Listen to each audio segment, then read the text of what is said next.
La viuda se casó con el millonario por un techo, pero descubrió el verdadero amor, Clemente Orozco, un hombre implacable y de mirada tan fría como el invierno que castigaba la sierra de Chihuahua. Se negaba a creer lo que tenía frente a sus ojos. Acostumbrado a dominar salas de juntas desde los rascacielos más altos de la capital y a manejar una fortuna personal que superaba los 150 millones de dólares, su mundo estaba construido sobre certezas, contratos blindados y números exactos. Su poder era absoluto, su influencia innegable. Sin embargo, allí estaba, de pie sobre el fango helado de una finca en ruinas, sintiendo por primera vez que su dinero y su autoridad chocaban contra un muro impenetrable de dignidad humana. El paisaje a su alrededor era desolador.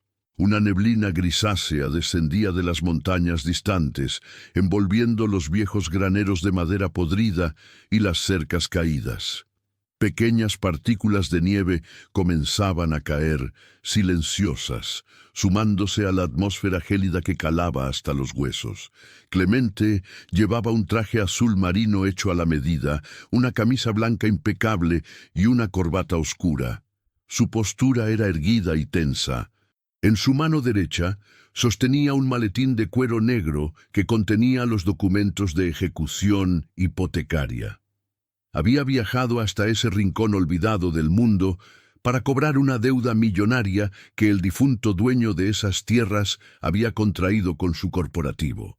Era un trámite más, un simple ajuste de cuentas en su vasta red de negocios. Pero la escena que lo recibió paralizó sus intenciones. Frente a él, a escasos metros de distancia, estaba Surya Montero. Era una mujer joven, de no más de 28 años, pero cuyo rostro reflejaba el cansancio de 1000 batallas. Llevaba un vestido marrón desgastado, con remiendos en los codos y el dobladillo deshilachado. Lo que más impactó a Clemente no fue la pobreza evidente, sino el hecho de que Surya estaba descalza. Sus pies se hundían en la tierra húmeda y helada, pero ella no temblaba, no retrocedía. En sus brazos, envuelto apenas en una manta delgada y descolorida, sostenía a un recién nacido. El pequeño Iker dormía, ajeno a la tormenta que amenazaba con destruir el único hogar que conocería. Surya mantenía su cuerpo ligeramente girado, en una postura instintivamente protectora hacia los otros 2 niños que se aferraban a su falda. Tadeo, un niño de 8 años con la mirada endurecida prematuramente, daba un paso al frente, interponiéndose entre el magnate y su madre. A su lado, la pequeña Nayeli, de 5 años, miraba a Clemente con grandes ojos oscuros, llenos de una curiosidad mezclada con miedo. Los niños también estaban descalzos, vistiendo ropas de tonos tierra que parecían fundirse con el paisaje sombrío. El silencio entre ellos era pesado, cortado únicamente por el silbido del viento y el crujir de la madera vieja de la casa a sus espaldas. Clemente apretó el asa de su maletín. Estaba acostumbrado a las lágrimas, a las súplicas de empresarios arruinados y a las negociaciones agresivas. Pero Surya no lloraba. Sus ojos, oscuros y profundos, estaban fijos en los de él, ardiendo con una mezcla de agotamiento extremo y una fiereza indomable. «No tenemos el dinero, señor Orozco», habló finalmente Surya. Su voz era ronca por el frío, pero no vaciló ni un segundo. «Mi marido murió hace 3 meses en un accidente en la mina. Nos dejó estas tierras y estas deudas. Pero como puede ver, no hay nada aquí que valga los millones que usted reclama». Clemente la observó detenidamente. La cámara invisible de su mente registraba cada detalle: la piel pálida de la mujer, los labios resecos por el viento polar, la respiración superficial del bebé en sus brazos. Trató de aferrarse a su frialdad habitual, a la lógica de los negocios que lo había convertido en un imperio de un solo hombre. «Las deudas no desaparecen con la muerte, señora Montero», respondió Clemente, su voz resonando profunda y controlada en el aire helado. «El contrato es claro. La propiedad fue puesta como garantía. He venido a tomar posesión de las tierras. Es la ley. Tienen 48 horas para desalojar. Tadeo apretó los puños, su pequeño rostro rojo por el frío y la ira. «No puede echarnos», gritó el niño, su voz aguda rompiendo el viento. «Es nuestra casa. Mi papá la construyó». Zuria puso una mano suave pero firme sobre el hombro de su hijo, calmándolo al instante. Nunca apartó la mirada de Clemente. «¿A dónde quiere que vayamos?», preguntó ella, sin tono de súplica, sino como quien expone un hecho irrefutable. «Estamos a 20 kilómetros del pueblo más cercano. Va a nevar esta noche. Si nos echa de aquí ahora, nos está condenando a morir de frío en el camino». «¿Eso es lo que vale su dinero, señor Orozco? ¿La vida de mis hijos?». Las palabras golpearon a Clemente con una fuerza inesperada. Bajó la mirada hacia los pies descalzos de la familia en el fango, y luego hacia sus propios zapatos perfectamente pulidos, que ahora estaban manchados de barro.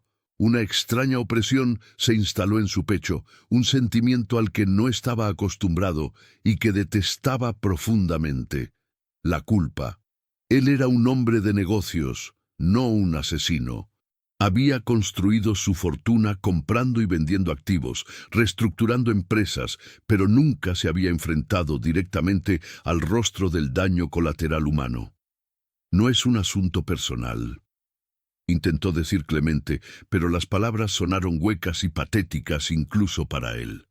«Todo es personal cuando se trata de la supervivencia de una familia», lo interrumpió Zuria, alzando ligeramente el mentón. «Quédese con las tierras, quédese con la casa podrida y los graneros vacíos. Mañana por la mañana caminaremos hasta el pueblo, pero esta noche mis hijos dormirán bajo un techo. Intente sacarnos antes del amanecer y le juro que tendrá que pasar por encima de mí». Clemente se quedó paralizado. La imagen de esa mujer, despojada de todo lujo material, cubierta por ropas viejas y enfrentando a un hombre que podría comprar el estado entero si así lo quisiera, lo desarmó por completo. La dignidad de Zuria brillaba en la oscuridad de aquel paisaje gris. Él dio un paso atrás, un movimiento casi imperceptible, pero que en el lenguaje del poder significaba una retirada. «Mañana al mediodía», murmuró Clemente, su voz perdiendo el filo autoritario. «Vendré mañana al mediodía con mis abogados para firmar la entrega de la propiedad». Sin esperar respuesta, Clemente dio media vuelta y caminó de regreso hacia su lujosa camioneta negra estacionada a lo lejos, que parecía una nave alienígena en medio de la desolación rural. Mientras el motor rugía y el vehículo se alejaba por el camino de tierra, Clemente no podía dejar de mirar por el espejo retrovisor. La silueta de la madre y sus 3 hijos permanecía inmóvil, como una estatua tallada en la misma roca de las montañas. Por primera vez en su vida, el hombre de los $150 millones se sintió infinitamente pobre, vacío y pequeño frente a la grandeza inquebrantable de una madre. El contraste no podía ser más abrumador. 48 horas después de haber estado hundido en el fango helado de Chihuahua, Clemente Orozco caminaba por los pasillos de mármol y cristal del piso 50 de su corporativo en la capital. El aire aquí estaba filtrado y a una temperatura perfecta de 22 grados.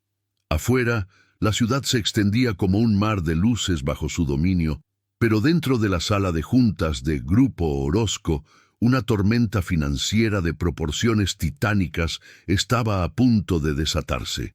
Clemente tomó asiento en la cabecera de la inmensa mesa de caoba. A su lado, su equipo de abogados revisaba documentos frenéticamente. Frente a él, con una sonrisa cínica y confiada, estaba Fausto Orozco. Fausto era el primo mayor de Clemente, un hombre cuya ambición solo era superada por su falta de escrúpulos. Durante años, Fausto había intentado arrebatarle el control del imperio familiar, argumentando que Clemente, siendo un hombre solitario, amargado y sin herederos, era incapaz de liderar un conglomerado que, irónicamente, se basaba en el desarrollo de viviendas y comunidades familiares. El abogado principal de la familia, un hombre mayor de lentes gruesos, se aclaró la garganta y abrió el pesado folio que contenía el fideicomiso irrevocable del abuelo de ambos, el fundador del imperio. «Caballeros», comenzó el abogado con tono solemne, «como bien saben, mañana Clemente cumple 35 años. De acuerdo con el testamento de don Roberto Orozco, la transferencia del 51% de las acciones con derecho a voto, que le daría a Clemente el control absoluto e indiscutible de la corporación, está sujeta a una cláusula de moralidad y estabilidad que el difunto estipuló con extrema claridad». Fausto se inclinó hacia adelante, saboreando el momento. «Léela en voz alta, Arturo, para que quede claro por qué mañana yo asumiré la dirección ejecutiva». El abogado suspiró y leyó. «El beneficiario, Clemente Orozco, solo podrá acceder al control mayoritario si demuestra poseer una vida personal estable que garantice la continuidad y el buen nombre de la familia. Esto se define estrictamente como estar legalmente casado y formar parte de un núcleo familiar establecido para el día de su 35º cumpleaños. De no cumplir esta condición, la presidencia del Consejo y las acciones pasarán a manos del siguiente heredero en línea de sucesión, Fausto Orozco». La sala quedó en un silencio sepulcral. Fausto rió por lo bajo. «Mírate, Clemente. Tienes cientos de millones, pero vives en una mansión vacía que parece un museo. No tienes esposa, no tienes hijos, ni siquiera tienes un perro. Todo tu mundo son números y acero. El abuelo sabía que un hombre sin familia no puede entender el valor de lo que construimos. Mañana tu reinado termina». Clemente no alteró su expresión. Su rostro permaneció como una máscara de piedra, pero por dentro su mente trabajaba a la velocidad de la luz. Casarse por interés no era un problema en su círculo social. Decenas de herederas de la alta sociedad habrían firmado un contrato matrimonial esa misma tarde si se los hubiera pedido. Sin embargo, Clemente detestaba la falsedad de ese mundo. No soportaría compartir su casa con una mujer frívola que solo buscara aparecer en las portadas de las revistas y gastar su fortuna. Necesitaba una familia, sí, pero necesitaba una que pudiera controlar. Un trato puramente transaccional donde las reglas estuvieran claras y los sentimientos no interfirieran. Fue entonces cuando la imagen volvió a él con una nitidez cegadora. Los pies descalzos en el barro, la mirada desafiante, el recién nacido protegido del frío, Zuria Montero. Ella no quería su dinero, de hecho, lo despreciaba, estaba desesperada, acorralada y necesitaba desesperadamente protección y un techo para sus hijos. Era la candidata perfecta para un trato sin amor, un acuerdo frío y calculador. «No cantes victoria tan pronto, Fausto», dijo Clemente, levantándose lentamente de la silla, abotonándose el saco del traje con una calma exasperante. «Cumpliré con la cláusula. Mañana presentaré a mi esposa y a mis hijos ante este consejo. La reunión ha terminado». Clemente no perdió un segundo. Ordenó preparar su avión privado de inmediato. 3 horas después estaba volando de regreso al norte, directo hacia el infierno helado del que acababa de huir. La tarde caía rápidamente cuando la camioneta de Clemente se detuvo nuevamente frente a la ruinosa granja en Chihuahua. Esta vez, la nieve había cubierto el barro, pintando el paisaje de un blanco engañosamente hermoso. Zuria estaba afuera, cortando leña con un hacha pesada que parecía demasiado grande para ella. Al ver el vehículo, soltó el hacha, respirando agitada, y esperó con los brazos cruzados. Los niños observaban desde la ventana rota de la casa. Clemente caminó hacia ella, sus pasos crujiendo sobre la nieve fresca. Se detuvo a una distancia prudente. Le dije que viniera al mediodía con sus abogados, fue el saludo cortante de Surya. Ya empaqué lo poco que tenemos.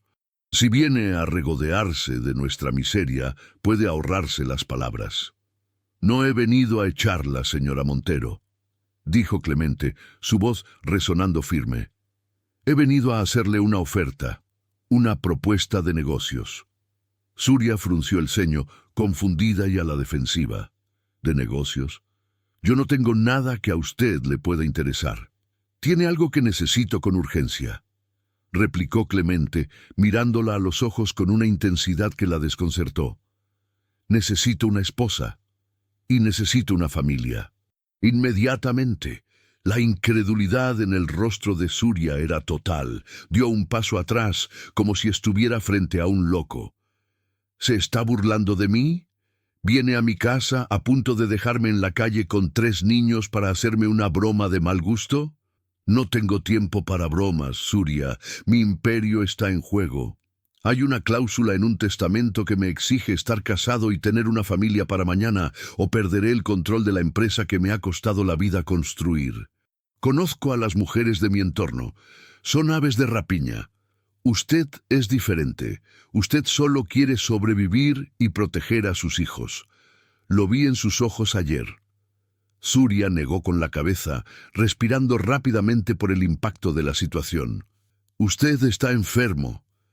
Cree que porque tiene dinero puede comprar a las personas. Yo no me vendo, señor Orozco. Preferimos morir de frío antes que ser sus marionetas. No le estoy pidiendo que se venda. Le estoy ofreciendo un salvavidas. Clemente dio un paso hacia ella, su tono volviéndose más urgente, más crudo. Piense con la cabeza fría. Si camina mañana por ese sendero nevado, sus hijos sufrirán. Yo le ofrezco un techo. No cualquier techo, una casa segura, cálida, sin que les falte jamás un plato de comida. Le ofrezco los mejores médicos para su bebé. Le ofrezco la mejor educación, colegios de élite para Tadeo y Nayeli. El futuro de sus hijos estará garantizado de por vida mediante un fideicomiso. Y por supuesto, la deuda de esta propiedad quedará anulada hoy mismo. Las palabras de Clemente golpearon a Surya donde más le dolía, en su amor de madre. La idea de que sus hijos pudieran tener comida caliente, camas limpias y un futuro sin hambre hizo que sus firmes convicciones temblaran. Miró hacia la ventana, viendo el rostro demacrado de su pequeño Tadeo. ¿A cambio de qué?, preguntó ella, la voz temblándole por primera vez. A cambio de un matrimonio legal. Vivirán en mi casa en la capital. Actuará como mi esposa en eventos públicos y cenas de negocios. Las reglas serán claras. No habrá preguntas sobre mi vida. Mantendremos distancias en privado y no habrá expectativas románticas de ningún tipo. Usted me da la imagen familiar que necesito para conservar mi empresa y yo le doy a sus hijos el mundo entero en bandeja de plata. Un trato limpio, sin sentimientos. Surya cerró los ojos. Una lágrima solitaria y caliente resbaló por su mejilla congelada. El hombre que tenía enfrente era arrogante, frío, y veía la vida como una hoja de cálculo. Casarse con él era vender su libertad, atarse a un extraño que representaba todo lo que ella no entendía. Pero al escuchar el llanto ahogado de su bebé desde el interior de la cabaña miserable, supo que su orgullo de madre no valía nada frente a la vida de sus pequeños. Abrió los ojos, su mirada endureciéndose, asumiendo su nuevo destino con una valentía estoica. Sin sentimientos, repitió ella como si estuviera sellando un pacto. Acepto su trato, señor Orozco, pero si alguna vez lastima a mis hijos, con o sin sus millones, juro por Dios que lo destruiré. Clemente asintió lentamente, sintiendo una mezcla de triunfo y un extraño respeto por aquella mujer. Haga sus maletas, Surya. Nos casamos esta misma noche. Nuestro vuelo sale en 2 horas. El ensordecedor rugido de los motores gemelos del jet privado se transformó en un zumbido sordo y constante una vez que la aeronave alcanzó su altitud de crucero, surcando el cielo nocturno como una flecha de plata lanzada hacia el corazón de la capital.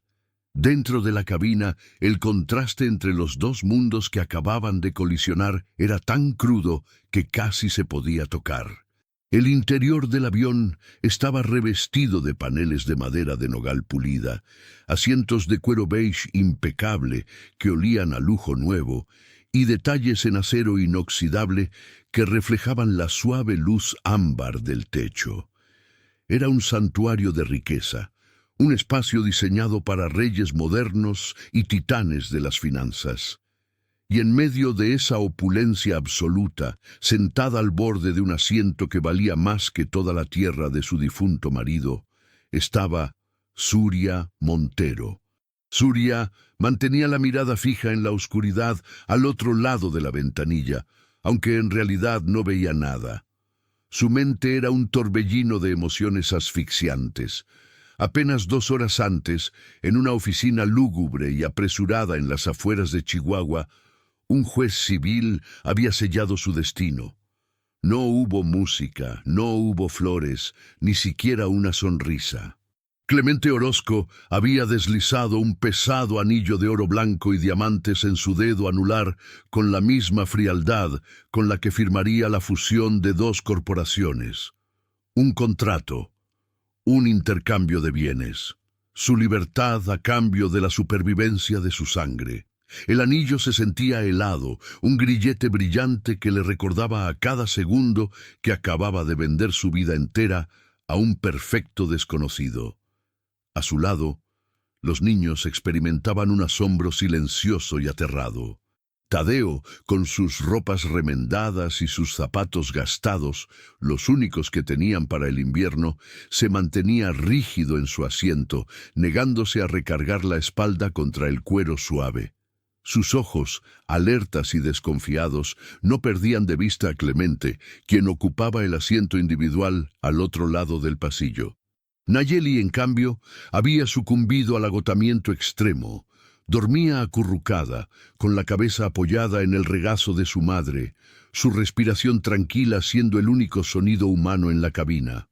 El bebé Iker, envuelto ahora en una manta térmica de cachemira que una azafata silenciosa les había proporcionado, descansaba plácidamente en una cuna improvisada junto a Surya. Clemente observaba la escena desde su lado del pasillo con una inescrutabilidad casi perturbadora. Tenía una copa de cristal de baccarat a medio llenar con whisky de Malta en la mano, y su maletín descansaba en el asiento vacío a su izquierda. Había logrado su objetivo. Tenía a la esposa, tenía a los niños. Mañana, la junta directiva y su ambicioso primo Fausto tendrían que tragar sus propias palabras. Su imperio estaba a salvo.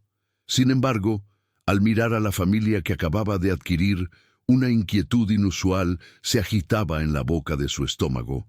Él estaba acostumbrado a adquirir empresas en quiebra, no vidas humanas. Observó el perfil tenso de Surya, la forma en que su mano, áspera y enrojecida por el trabajo en el campo, acariciaba el cabello sucio de la pequeña Nayeli con una ternura infinita. Esa mujer era un misterio absoluto para él, una fuerza de la naturaleza que no podía ser cuantificada en una hoja de balance. El descenso hacia la ciudad fue rápido. Las luces de la metrópoli aparecieron por la ventanilla como un océano de diamantes derramados sobre el asfalto. Tadeo pegó el rostro al cristal, maravillado y asustado por la inmensidad urbana. Una jungla de concreto y luces de neón que contrastaba violentamente con el silencio oscuro y desolado de la sierra que acababan de abandonar. Un convoy de 3 camionetas de lujo oscuras los esperaba en la pista de aterrizaje privada. El trayecto hasta la residencia Orozco transcurrió en el mismo silencio sepulcral. Cuando los pesados portones de hierro forjado se abrieron lentamente, revelando la inmensa propiedad de Clemente, Surya sintió que el aire abandonaba sus pulmones. La mansión era una estructura imponente, una fortaleza de líneas modernas que combinaba mármol blanco, cristal ahumado y acero. Estaba rodeada de jardines perfectamente podados e iluminados con luces rasantes que acentuaban la frialdad de la arquitectura. No parecía un hogar. Parecía un museo contemporáneo, desprovisto de cualquier rastro de calidez o vida humana. Clemente descendió primero y esperó a que Suria y los niños bajaran. Un ejército de empleados domésticos, todos vestidos con uniformes inmaculados, estaba alineado en la entrada principal.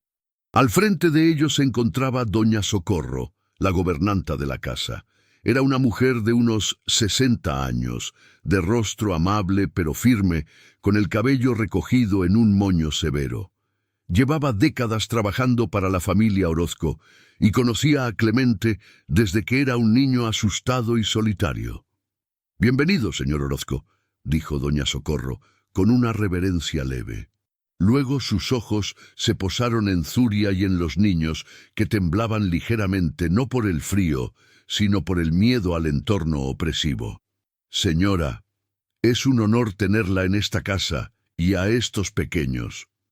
A pesar de su entrenamiento profesional, doña Socorro no pudo ocultar la sorpresa en sus ojos al ver las ropas raídas y los rostros sucios y asustados de la nueva familia del magnate. Clemente, notando la incomodidad, intervino rápidamente, su voz resonando en el inmenso vestíbulo de techos de doble altura. «Socorro, prepara las habitaciones del ala sur. Esta es mi esposa, Suria, y sus hijos. A partir de hoy, esta es su casa. Quiero que se les proporcione todo lo que necesiten de inmediato. Comida caliente, baños preparados. Mañana por la mañana quiero a los mejores sastres y modistas de la ciudad aquí, junto con médicos pediatras para evaluar la salud de los niños».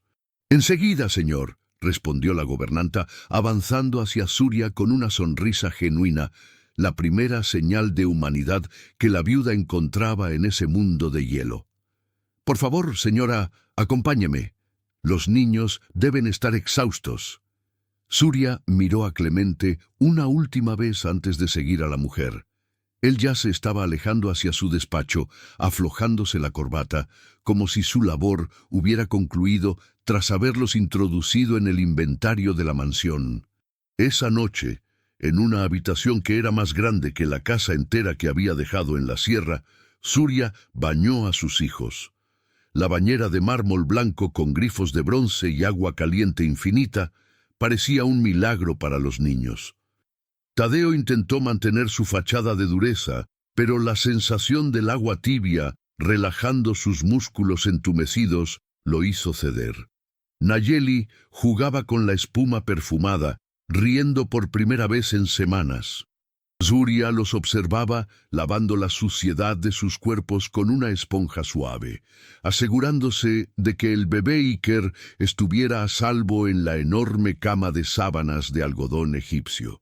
Cuando los niños finalmente se quedaron dormidos, envueltos en pijamas de seda que doña Socorro había encontrado en los armarios de invitados, Suria se quedó sola en el inmenso cuarto de baño. Se miró en el espejo que ocupaba toda la pared. Vio a una mujer ajada, con sombras oscuras bajo los ojos y el cabello sin brillo. Vio el destello del diamante en su mano. Y allí, rodeada de lujo, mármol y silencio, Suria Montero finalmente se permitió derrumbarse. Se deslizó por la pared fría hasta sentarse en el suelo, abrazó sus rodillas y lloró. Lloró por el esposo que había perdido en la oscuridad de la mina. Lloró por la montaña, lloró por el miedo al futuro y por la prisión dorada en la que acababa de encerrar a sus hijos para salvarles la vida. Su llanto fue silencioso, ahogado contra sus rodillas, asegurándose de que ni el frío millonario del otro lado de los pasillos, ni sus hijos durmiendo plácidamente, pudieran escuchar el sonido de su corazón rompiéndose bajo el peso de aquel intercambio. La mañana siguiente despuntó con una luz pálida que se filtraba a través de los enormes ventanales de la mansión, bañando los pisos de mármol blanco en un resplandor aséptico y frío. Clemente Orozco comenzó su día exactamente como lo había hecho durante los últimos 15 años, a las 5 de la mañana en punto. Su rutina era una coreografía de precisión militar. 45 minutos de ejercicio intenso en el gimnasio del sótano, una ducha gélida de 10 minutos, seguido por la meticulosa elección de su traje. Hoy, un gris plomo de corte italiano. Y finalmente, su descenso al comedor principal a las 6:30 para desayunar mientras leía los informes financieros globales en su tableta electrónica. Su mundo era silencio, control y soledad calculada. Pero esta mañana, las reglas del universo de Clemente estaban a punto de ser reescritas por el caos inherente a la vida misma. Mientras esperaba que el mayordomo le sirviera su habitual café expreso doble y sus tostadas sin mantequilla, un sonido extraño, rítmico y acelerado comenzó a reverberar en los pasillos de doble altura. Plaf, plaf, plaf. No era el sonido de los elegantes zapatos de cuero de su personal, sino el eco indiscutible de pies pequeños y descalzos golpeando el mármol pulido. Clemente frunció el ceño, apartando la vista de los gráficos de la bolsa de valores en su pantalla. De repente, Nayeli apareció en el umbral del inmenso comedor. Llevaba puesta una camiseta blanca de diseñador que doña Socorro le había conseguido, la cual le quedaba tan grande que le llegaba hasta las rodillas como un vestido improvisado. Su cabello castaño estaba enmarañado y apretaba un viejo muñeco de trapo contra su pecho. Detrás de ella venía Tadeo, caminando con pasos más lentos y cautelosos, sus ojos oscuros escudriñando cada rincón de la vasta habitación, como si esperara una emboscada. Las huellas ligeramente húmedas de sus pequeños pies quedaban marcadas en el inmaculado suelo blanco brillante. Clemente se quedó paralizado, la taza de café a medio camino de sus labios. La mansión siempre había carecido de algo, pero él nunca había sabido qué era hasta ese preciso momento. Vida. El desorden inocente de la infancia chocaba de frente contra la estética estéril de su comedor. ¿Por qué su mesa es tan larga si solo come usted?, preguntó Nayeli de repente, su voz aguda rompiendo el silencio sepulcral. Señalaba la inmensa mesa de caoba de 24 asientos. Tadeo tiró de la enorme camiseta de su hermana. «Calla, Nayeli. No hables con él. Mamá dijo que no tocáramos nada». Clemente dejó la taza lentamente sobre el platillo. No estaba acostumbrado a interactuar con niños. Para él eran una variable impredecible. Antes de que pudiera articular una respuesta, Surya entró en el comedor.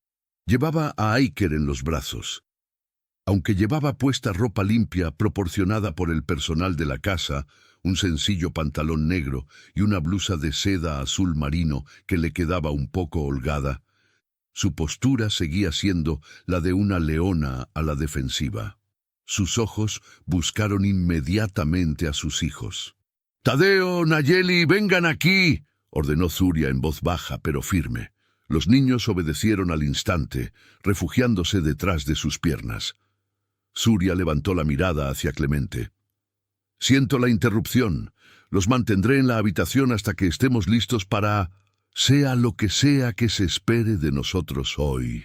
Clemente se secó las comisuras de los labios con una servilleta de lino y se puso de pie, abotonándose el saco con ese gesto automático de quien se prepara para una negociación. «No hay necesidad de que se escondan en las habitaciones, Surya», dijo Clemente, su voz adoptando ese tono monótono y profesional que usaba en las juntas. «A las 10 de la mañana llegará el equipo médico para revisar a los niños. A las 11, un sastre y representantes de las mejores boutiques de la ciudad vendrán a tomarles medidas. Necesitan un guardarropa completo. A la 1 de la tarde, mis abogados traerán el acuerdo de confidencialidad y los detalles del fideicomiso que prometí. Y a las 3 de la tarde, mi equipo de relaciones públicas estará aquí para preparar la historia que daremos a la prensa sobre nuestro apresurado matrimonio». Surya lo escuchó en silencio, absorbiendo cada palabra como si fueran golpes calculados. Clemente sacó de su bolsillo interior una tarjeta de crédito de metal negro y la deslizó sobre la superficie pulida de la mesa hacia ella. Esta es una tarjeta de gastos ilimitados. Úsela para lo que considere necesario. Doña Socorro tiene instrucciones de contratar niñeras e institutrices para que usted no tenga que lidiar con la carga diaria de los niños mientras nos enfocamos en el aspecto público de este arreglo. El silencio que siguió fue denso, casi sofocante. Surya miró la brillante tarjeta negra sobre la madera, luego miró a Clemente. Despacio, le entregó el bebé a Tadeo, pidiéndole con la mirada que cuidara de su hermano, y avanzó hacia la cabecera de la mesa hasta quedar a escasos metros del magnate. No había miedo en sus ojos, había una indignación ardiente y digna. «Escúcheme bien, señor Orozco, porque solo lo diré una vez», comenzó Surya, su voz baja pero vibrando con una intensidad que hizo que Clemente contuviera la respiración. «Usted compró mi presencia para salvar su empresa. Usted pagó las deudas de mi marido y me sacó del frío para poner un techo sobre la cabeza de mis hijos. Entiendo el contrato y cumpliré mi parte. Sonreiré para las cámaras, asistiré a sus cenas y fingiré ser la esposa que necesita frente a los lobos con los que usted trabaja». Surya tomó la tarjeta negra de la mesa y la empujó suavemente pero con firmeza de regreso hacia el lado de Clemente. «Pero no compró mi rol de madre, ni mi voluntad», continuó, acercándose un paso más, desafiando el espacio personal del millonario, obligándolo a sostenerle la mirada. «No quiero sus niñeras. No quiero institutrices que críen a mis hijos por mí. Yo los baño, yo los alimento y yo los educo. Ellos son mi sangre, no accesorios en su casa de exhibición. Y en cuanto a su dinero, no usaré ni un solo centavo de esta tarjeta en mí que no sea estrictamente necesario para cumplir con el disfraz que me exige. Si cree que me va a callar con plásticos y lujos, se equivocó de mujer. Exijo respeto en esta casa, para mí y para mis hijos. No somos muebles nuevos que acaba de comprar». Clemente la observó, genuinamente desconcertado. A lo largo de su vida, había tratado con personas que venderían su alma entera por la mitad de lo que acababa de ofrecerle a esa mujer. Todos, desde políticos hasta su propia familia, siempre querían más. Más dinero, más poder, más comodidades. Surya le estaba devolviendo un cheque en blanco a la cara, marcando un límite inquebrantable entre el acuerdo comercial y su dignidad humana. Por una fracción de segundo, la máscara de hielo del magnate se agrietó. Vio en los ojos de Surya un reflejo de algo que él había perdido hacía mucho tiempo, algo que ni todos sus millones podían comprar. Integridad absoluta. «Como usted desee, Surya», respondió finalmente Clemente, su voz carente del tono autoritario de antes, reemplazado por un matiz de cauteloso respeto.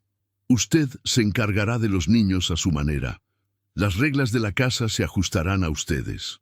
Clemente recogió la tarjeta de la mesa, tomó su maletín y se dirigió hacia la salida del comedor. Antes de cruzar el umbral, se detuvo, de espaldas a ella mirando las huellas descalzas que aún marcaban el mármol. «Tenga a los niños listos a las 10 para el médico. Es importante para mí que estén sanos», dijo en voz baja casi inaudible, antes de desaparecer por el pasillo hacia el exterior, donde su chofer lo esperaba. Surya se quedó allí, respirando profundamente para calmar el latido acelerado de su corazón. Había ganado la primera batalla. Había establecido su territorio. Se giró hacia sus hijos, forzando una sonrisa tranquilizadora mientras Nayeli corría a abrazarse a sus piernas. En ese frío mausoleo de poder y soledad, ella se aseguraría de que el calor del amor y la dignidad de su familia jamás se extinguiera. La guerra por su alma apenas comenzaba. El silencio en la mansión Orozco durante la madrugada era absoluto, denso y opresivo, como si la casa misma contuviera la respiración. A diferencia de la sierra, donde la noche estaba viva con el aullido del viento filtrándose por las rendijas de madera, el crujir de los árboles y el canto lejano de los grillos, aquí el aislamiento acústico era perfecto, era un sepulcro de lujo. El reloj digital en la mesita de noche marcaba las 3:15 de la madrugada cuando un leve quejido rompió la quietud de la inmensa habitación de invitados. Surya abrió los ojos al instante. El instinto maternal, afilado por años de supervivencia, no requería alarmas. Se deslizó fuera de la cama con movimientos fluidos y silenciosos para no despertar a Tadeo y Nayeli, quienes dormían profundamente en la cama contigua, perdidos en la suavidad de las sábanas de hilo egipcio. Surya caminó descalza sobre la gruesa alfombra de lana hasta llegar a la cuna de caoba donde Iker comenzaba a agitarse, a punto de soltar un llanto que exigiría alimento. Lo tomó en brazos con una ternura infinita, acomodando la pequeña cabeza contra su pecho. La luz de la luna llena se filtraba a través de los inmensos ventanales, delineando su silueta en la penumbra. Surya comenzó a mecerlo suavemente, tarareando una vieja canción de cuna que su propia madre le había enseñado en las montañas, una melodía dulce y melancólica que hablaba de palomas y cielos estrellados. El bebé se calmó casi de inmediato, encontrando refugio en el calor familiar del cuerpo de su madre. Sintiendo la boca seca y necesitando un vaso de agua, Surya decidió aventurarse fuera de la habitación. Con Iker aún en brazos, caminó por el largo pasillo del ala sur. La casa estaba sumida en sombras, iluminada solo por tenues luces de cortesía cerca del rodapié.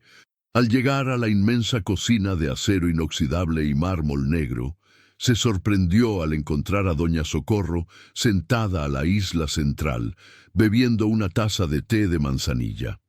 La gobernanta vestía una bata modesta sobre su pijama y levantó la vista, sorprendida, pero esbozando una sonrisa amable. «Señora Surya, ¿el pequeño no puede dormir?», preguntó la mujer mayor, levantándose de inmediato para ofrecerle ayuda. «Solo tenía hambre, doña Socorro, y yo venía por un poco de agua. Por favor, no se levante, no quiero molestarla». «No es molestia alguna, mi niña. A mi edad el sueño es un visitante esquivo», respondió Socorro, sirviéndole un vaso de agua fresca y acercándole una silla. «Siéntese un momento».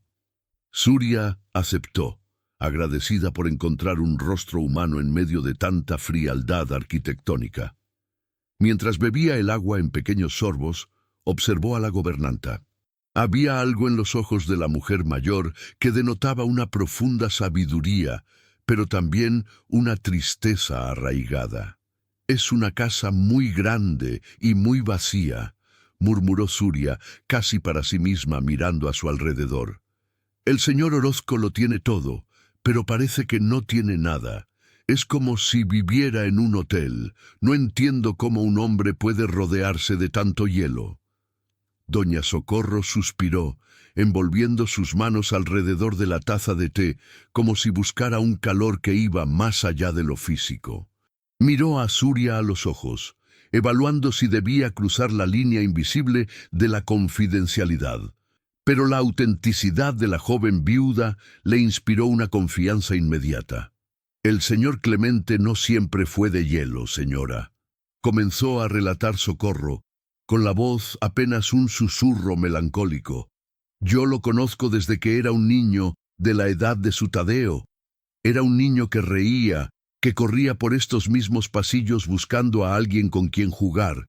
Pero esta familia lleva una maldición que el dinero no puede curar». Surya se inclinó ligeramente hacia adelante, su atención completamente cautivada, mientras Iker dormía pacíficamente en su regazo. «¿Qué le pasó?», preguntó suavemente. «Su madre lo abandonó cuando tenía 6 años», reveló Socorro, la tristeza endureciendo sus facciones. «Ella era una mujer hermosa, pero amaba más las fiestas, los viajes a Europa y los reflectores que a su propio hijo.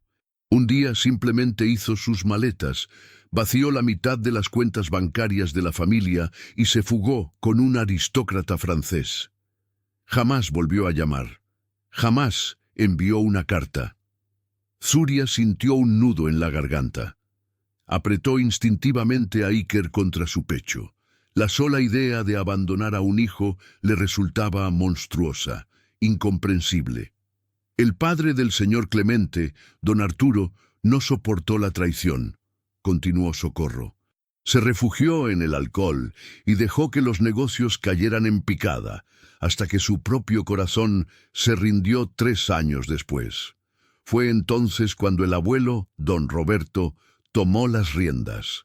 Don Roberto era un titán de los negocios, pero un hombre cruel.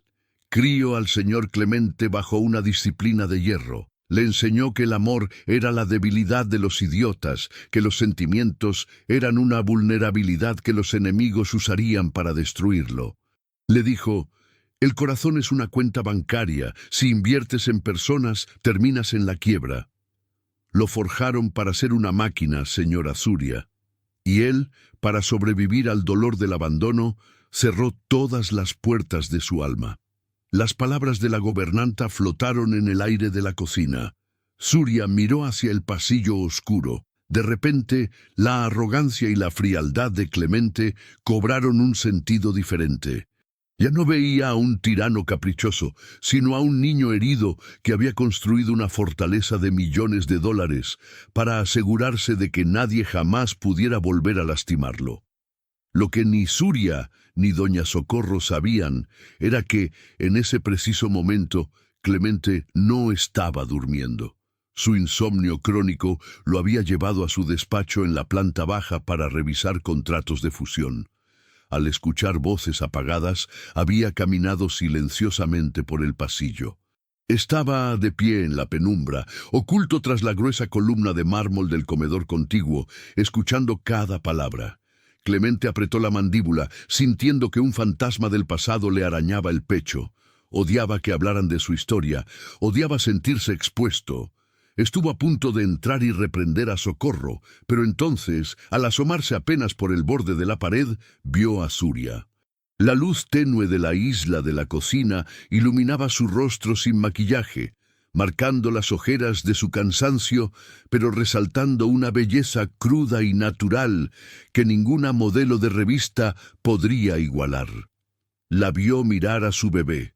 La vio acariciar la mejilla del pequeño con una devoción tan absoluta, tan desinteresada, que le cortó la respiración. Esa mujer había enfrentado la muerte de su esposo, la miseria, el hambre y la humillación, y sin embargo, allí estaba, ofreciendo un amor incondicional que él jamás había conocido.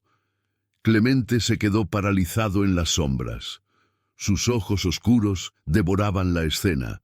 Por primera vez en 29 años, la coraza de titanio que protegía su pecho mostró una fisura. Una envidia dolorosa y un anhelo profundo e irracional se apoderaron de él. Quería entender esa fuerza. Quería, aunque fuera por un segundo, sentir el calor que irradiaba esa madre dispuesta a quemar el mundo entero por proteger a los suyos. Retrocedió lentamente. Sus pasos silenciados por la alfombra, regresando a la oscuridad de su despacho. Se sirvió un trago de whisky, pero el alcohol le supo a cenizas. El magnate que podía comprar ciudades enteras acababa de descubrir que era el hombre más pobre de la tierra. 3 días después, la prueba de fuego se materializó en forma de una elegante tarjeta de invitación grabada en letras doradas. La gala anual de accionistas y filántropos en el exclusivo Club de Industriales.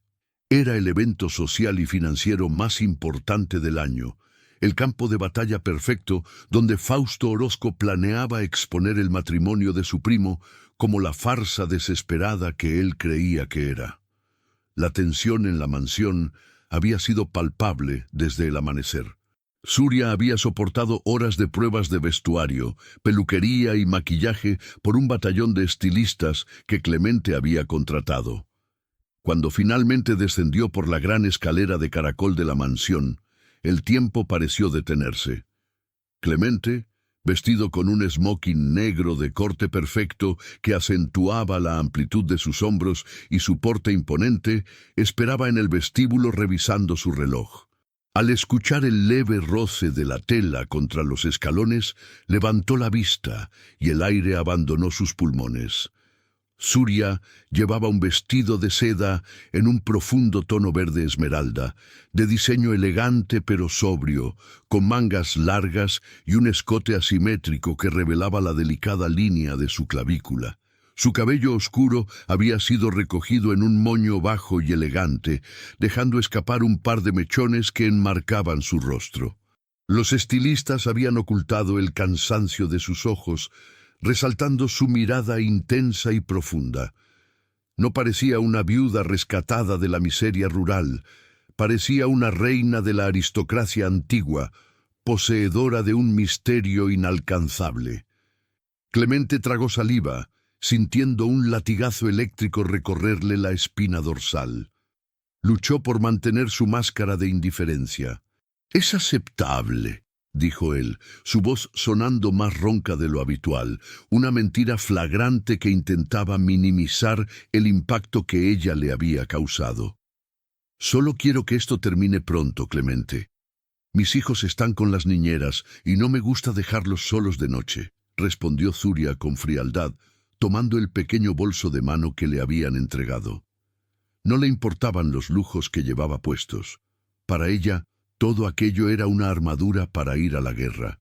El trayecto al club fue silencioso. Al llegar, un ejército de fotógrafos rodeó la camioneta. Clemente bajó primero, abrochándose el botón del saco, y luego extendió una mano hacia Surya. Cuando ella colocó su mano sobre la de él, Clemente apretó los dedos con firmeza. «Sonría», murmuró él cerca de su oído, su aliento cálido rozando su piel. «Y no deje que nadie la haga sentir menos. Usted es mi esposa». Surya asintió, alzando el mentón con una dignidad inquebrantable, y juntos caminaron por la alfombra roja, cegados por los flashes de las cámaras.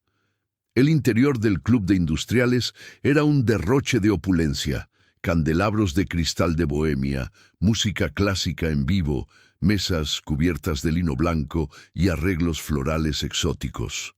La élite del país estaba reunida, y todos los ojos se clavaron de inmediato en la pareja recién llegada. Los murmullos se elevaron como un enjambre de abejas.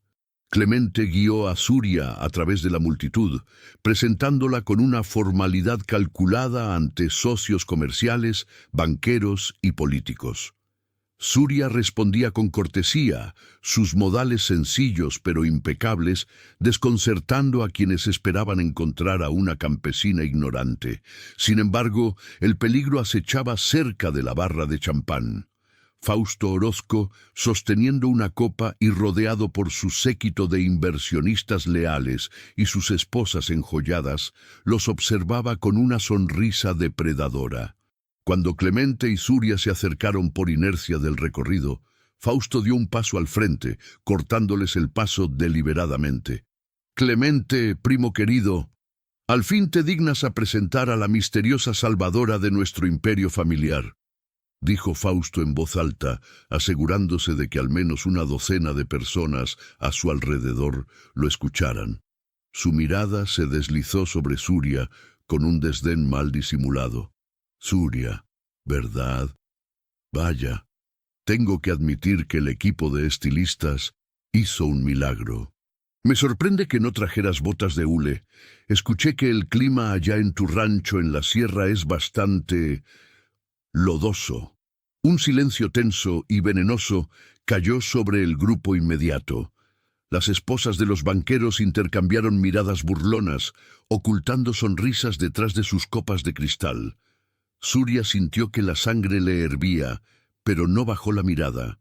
Recordó las paredes de madera podrida de su antigua casa y el frío cortante, pero también recordó la honestidad del trabajo duro de su difunto esposo. Abrió la boca para responder, para defender su honor, pero antes de que pudiera emitir un sonido, ocurrió algo que nadie en esa sala esperaba. El contrato dictaba ausencia de sentimientos, dictaba una transacción fría. Pero al ver la humillación dirigida hacia la mujer que había visto proteger a sus hijos con su propia vida, algo dentro de Clemente Orozco se quebró violentamente. La bestia protectora que yacía inactiva bajo sus trajes de diseñador despertó con una furia cegadora. Clemente soltó suavemente el brazo de Suria y dio un paso al frente, interponiéndose directamente entre ella y su primo. El movimiento fue tan abrupto y cargado de amenaza física que Fausto retrocedió instintivamente, derramando unas gotas de su champán. «Ten mucho cuidado con lo que sale de tu boca, Fausto», dijo Clemente. Su voz no era un grito, era un susurro letal, grave y tan frío que pareció bajar la temperatura de la habitación. Sus ojos oscuros eran dagas clavadas en la garganta de su primo. «La única miseria presente en esta sala es tu patética necesidad de humillar a los demás para ocultar tu propia incompetencia». El rostro de Fausto palideció. Intentó mantener su sonrisa burlona, pero sus labios temblaron. «Vamos, Clemente, es solo una broma. Todos sabemos de dónde viene ella. Es caridad, un movimiento estratégico». «Ella es mi esposa», lo interrumpió Clemente, su voz resonando ahora con una autoridad absoluta, golpeando cada sílaba como un martillo de acero. «Y posee más nobleza, más valor y más dignidad en un solo respiro que tú en toda tu miserable existencia. La tierra que ella pisaba vale más que todo el oro que puedas acumular, porque está manchada con el sudor del trabajo honesto, algo que tú jamás conocerás. Si vuelves a faltarle al respeto a ella o a su origen, te juro por la memoria de nuestro abuelo que te destruiré de tal forma que no encontrarás un lugar en este país donde esconderte». ¿Fui claro? Nadie respiraba. La música clásica de fondo parecía el único sonido en el mundo. Fausto tragó saliva, humillado públicamente ante los mismos hombres que intentaba impresionar. Asintió de forma casi imperceptible y dando media vuelta, desapareció entre la multitud como un perro apaleado. Clemente no se inmutó. Lentamente se giró hacia Suria. El fuego asesino en sus ojos se extinguió en un instante al encontrar la mirada de ella. Suria estaba sin aliento, sus ojos oscuros brillando con una mezcla de asombro y una emoción nueva, algo que se parecía peligrosamente a la admiración. Por primera vez no vio al millonario arrogante que la había comprado. Vio a un hombre dispuesto a pelear por ella, a escudarla del veneno del mundo. Clemente extendió su mano, deslizando suavemente sus dedos por la espalda baja de Suria, un gesto posesivo pero profundamente protector que la hizo estremecerse. No fue para las cámaras, fue real. «¿Estás bien?», le preguntó en voz muy baja, inclinándose hacia ella, olvidando a las decenas de personas que los observaban. Suria asintió lentamente, sintiendo el calor de la mano de Clemente a través de la seda de su vestido. «Gracias», susurró ella, su voz temblando ligeramente. «No tenías que hacer eso, el contrato no lo exigía». Clemente la miró fijamente, perdiéndose por un segundo en la profundidad de sus ojos, descubriendo que el hielo de su propio corazón había comenzado a derretirse sin que se diera cuenta. «Nadie tiene derecho a humillarte, Suria. Nunca más», respondió él, rompiendo sus propias reglas, sellando su destino. «Eres mi esposa». Y en medio de ese salón repleto de lujo falso y sonrisas de plástico, una chispa genuina y ardiente se encendió entre los dos, amenazando con incendiar el imperio entero de mentiras que habían construido. La tensión que había estallado en la gala del Club de Industriales alteró la atmósfera de la mansión Orozco de una manera sutil pero irreversible. El hielo que separaba a Clemente de Suria había comenzado a derretirse, dejando a su paso miradas sostenidas más tiempo del necesario y silencios que ya no eran incómodos, sino cargados de palabras no dichas. Sin embargo, el destino, en su implacable marcha, decidió poner a prueba esa frágil tregua de la manera más cruel posible. Fue un martes a las 2 de la madrugada. El invierno en la capital había recrudecido, golpeando los inmensos ventanales de cristal ahumado con ráfagas de viento helado. Clemente estaba en su despacho, sumergido en una videoconferencia crucial con inversionistas en Tokio para cerrar una fusión que añadiría otros 20 millones a su patrimonio. Vestía una camisa blanca sin corbata, con las mangas arremangadas, la mirada fija en los gráficos de la pantalla. De pronto, un grito desgarrador atravesó el silencio blindado de la casa. No era un grito de enojo, era el alarido puro y primitivo de una madre aterrorizada.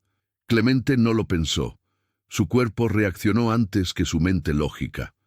Dejó a los ejecutivos japoneses hablando solos. Empujó la pesada silla de cuero, que cayó hacia atrás con un golpe sordo, y corrió por los pasillos de mármol tomando las escaleras de 2 en 2 hacia el ala sur. Al irrumpir en la habitación de los niños, la escena lo paralizó. Tsuria estaba arrodillada en el suelo junto a la cama de Tadeo. El niño de 8 años, que siempre había tratado de mostrarse rudo e inquebrantable frente al millonario, estaba pálido, convulsionando levemente, con los labios adquiriendo un tono azulado aterrador. Su pecho subía y bajaba en espasmos erráticos, luchando por encontrar aire. La pequeña Nayeli lloraba en una esquina, abrazada a las faldas de doña Socorro, quien acababa de entrar corriendo. «No respira, Clemente, no respira», gritó Tsuria, levantando el rostro bañado en lágrimas, su voz quebrada por el pánico absoluto. Había usado su nombre de pila por primera vez, despojándolo de títulos y fortunas, pidiéndole ayuda al hombre, no al magnate. Clemente sintió que el suelo desaparecía bajo sus pies. Durante años había controlado crisis financieras que hacían temblar economías enteras, pero ver a ese niño asfixiándose frente a él lo llenó de un terror paralizante. Solo duró un segundo. Su instinto protector, aquel que había despertado en la gala, tomó el control absoluto. «Socorro, lleva a Nayeli y a Iker a otra habitación y cierra la puerta», ordenó Clemente con una voz de trueno que no admitía réplica. «Tsuria, apártate un poco, déjame verlo». Clemente cayó de rodillas junto al niño, palpando su frente que ardía como el fuego. Tadeo estaba sufriendo una crisis respiratoria aguda, secuela de una neumonía mal curada por las semanas de frío extremo y desnutrición en la sierra de Chihuahua. Clemente sacó su teléfono celular y marcó un número de emergencia privado, una línea directa que costaba miles de dólares al mes solo por mantenerla activa. «Quiero mi helicóptero en el helipuerto del jardín trasero en 3 minutos. Avisen al Centro Médico Los Ángeles, que preparen la unidad de cuidados intensivos pediátricos, ahora». No esperó a que llegaran paramédicos. Clemente envolvió al niño en las sábanas gruesas, lo levantó en sus brazos y miró a Tsuria, quien temblaba incontrolablemente. «Ven conmigo», dijo él, con una suavidad que contrastaba con la urgencia del momento. «No voy a dejar que le pase nada, te lo juro por mi vida». El vuelo en el helicóptero sobre la ciudad dormida fue una pesadilla borrosa. Tsuria sostenía la mano de Tadeo, rezando en susurros. Clemente, sentado frente a ella, no apartó la mirada del rostro del niño, sintiendo una opresión insoportable en el pecho. ¿Qué importaban sus millones, sus fusiones en Tokio, su imperio, si no podía comprar el aire que esos pequeños pulmones necesitaban? Al llegar a la azotea del hospital, un equipo de especialistas los esperaba. Arrancaron a Tadeo de los brazos de Clemente y corrieron por los pasillos blancos hasta desaparecer tras unas puertas dobles de cristal esmerilado, dejando a Tsuria y a Clemente solos en la aséptica y gélida sala de espera. Las horas se arrastraron como cristales rotos.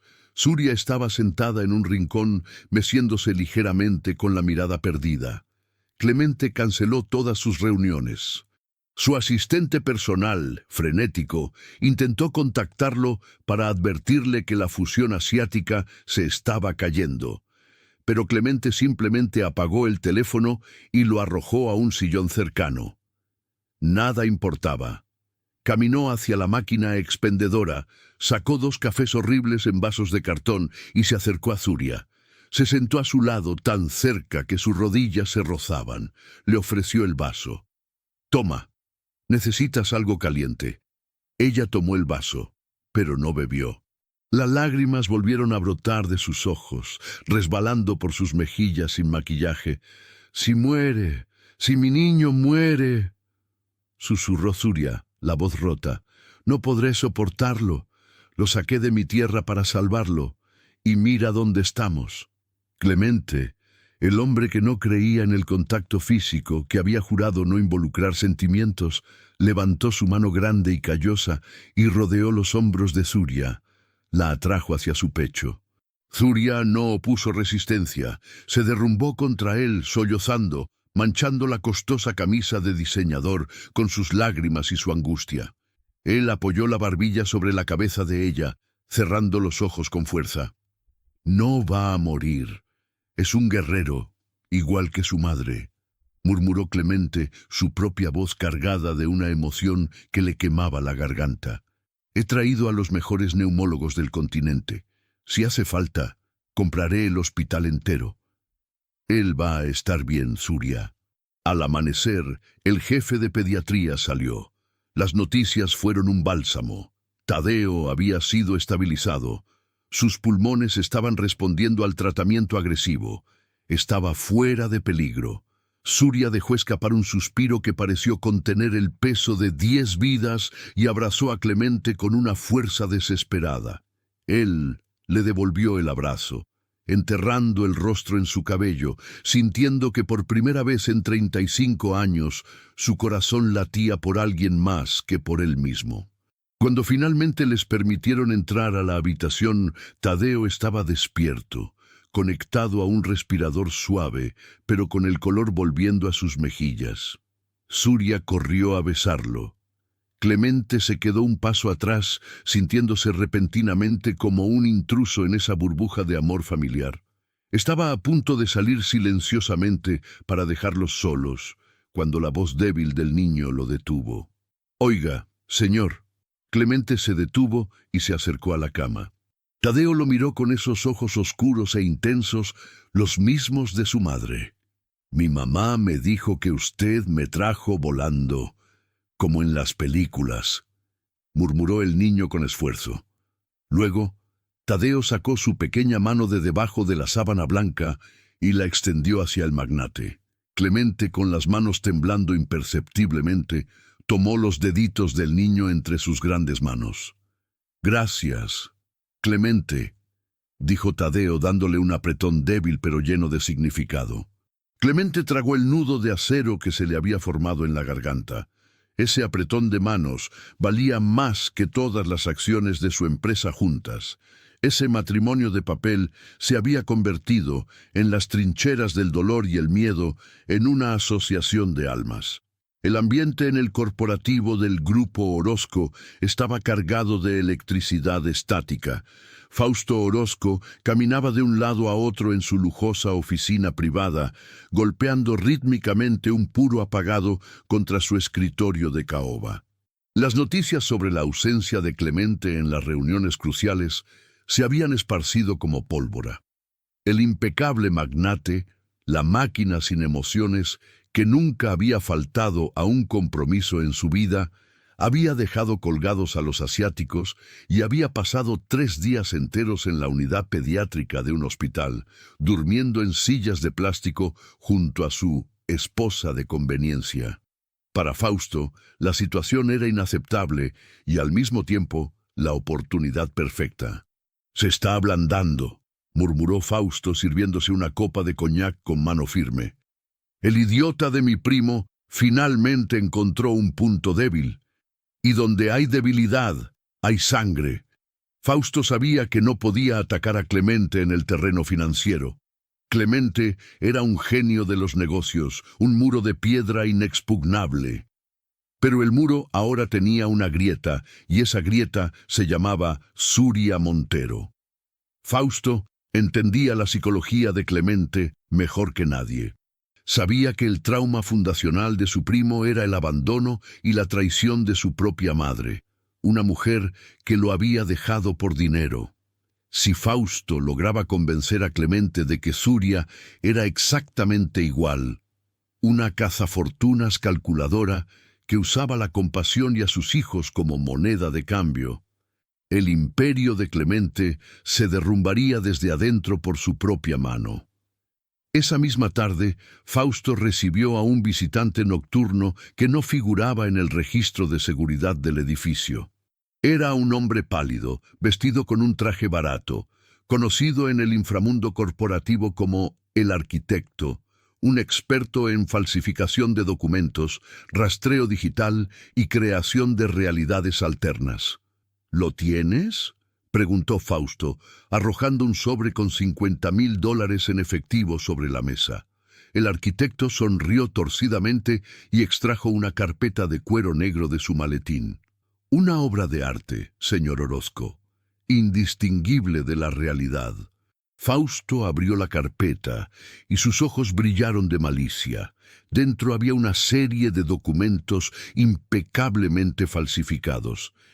El primero era un supuesto estado de cuenta de un banco en las Islas Caimán, a nombre de Suria Montero, abierto apenas 3 días antes de su boda con Clemente, con un depósito inicial de $500,000.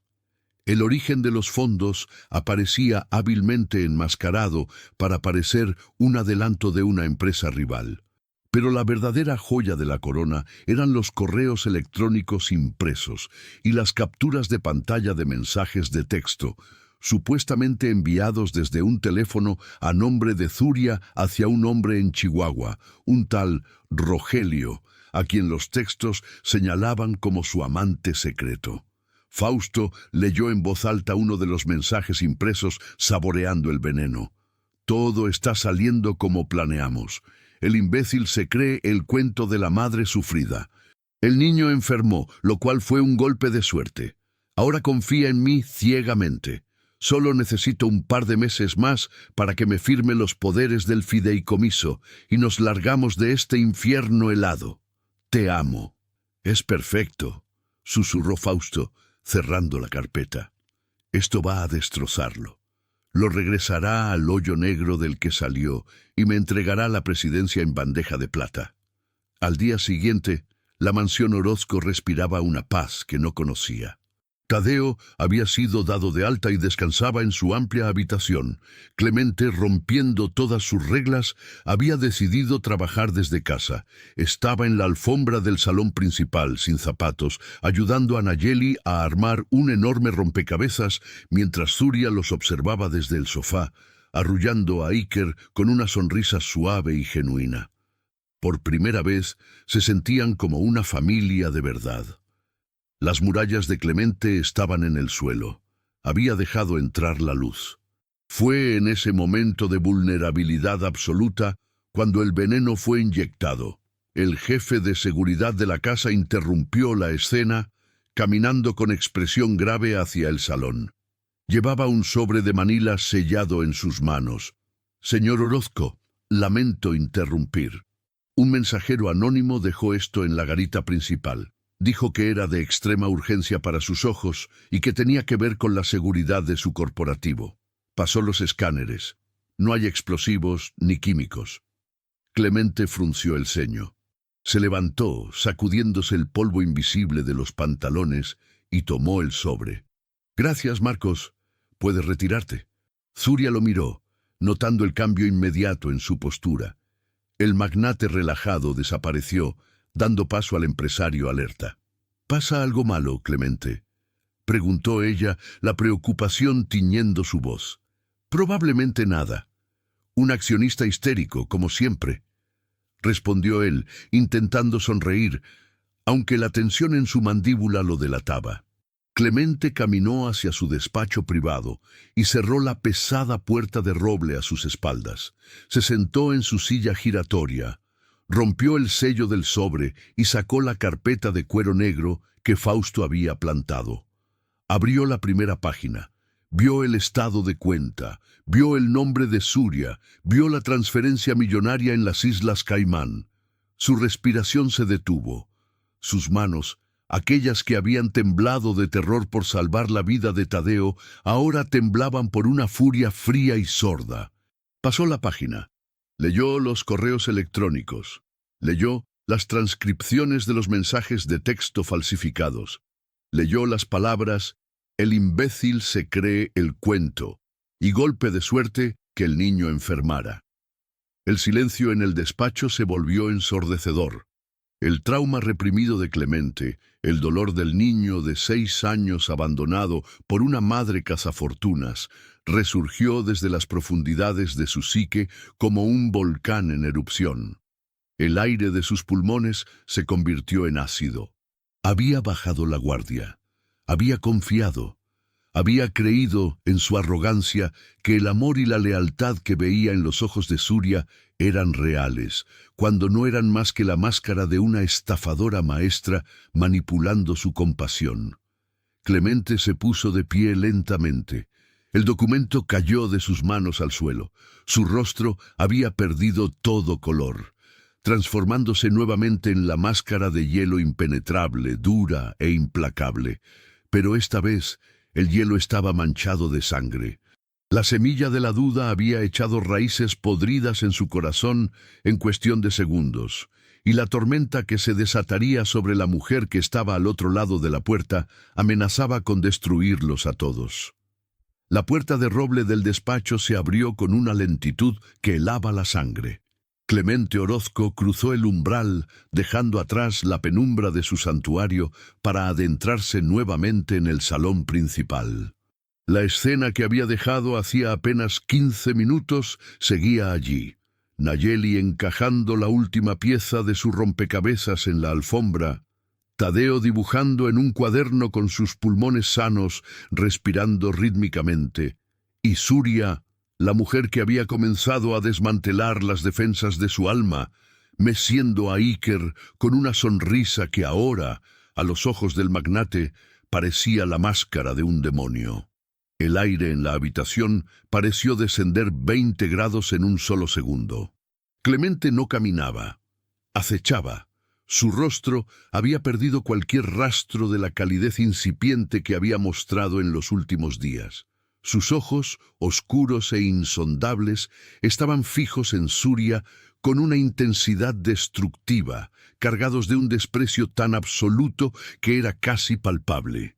Era el rostro del verdugo corporativo, el hombre despiadado que aniquilaba empresas sin pestañear.